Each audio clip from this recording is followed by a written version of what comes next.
part 2, we will be talking about different types of steering mechanism.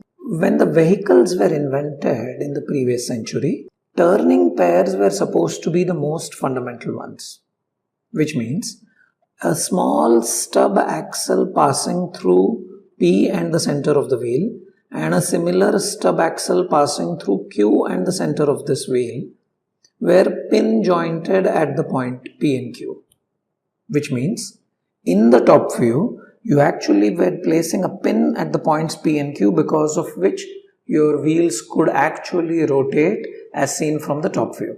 Now, a mechanism where all pin joints are used was originally derived or designed by this designer named Ackermann. It has, if you notice, only turning pairs. Now the turning pairs have a drawback that they do not continuously satisfy this fundamental law of correct steering, which means when your vehicle was going straight and when you start steering it to the right, notice that phi and theta are the two angles which are changing.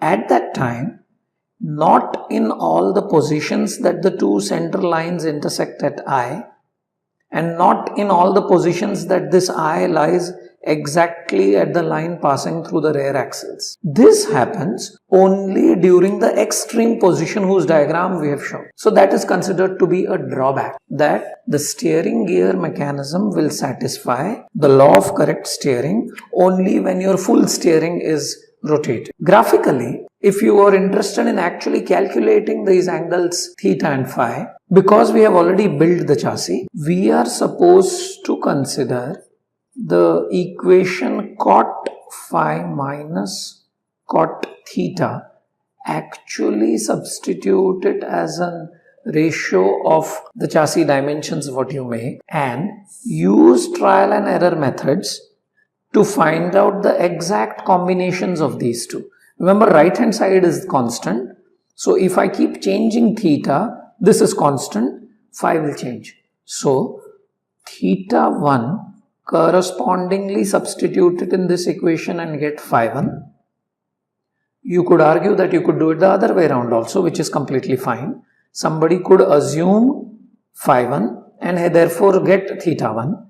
Then assume the next angle theta 2, substitute it in the correct steering equation and derive the second equation phi 2, and continue this till we get n different values of the pairs of these two.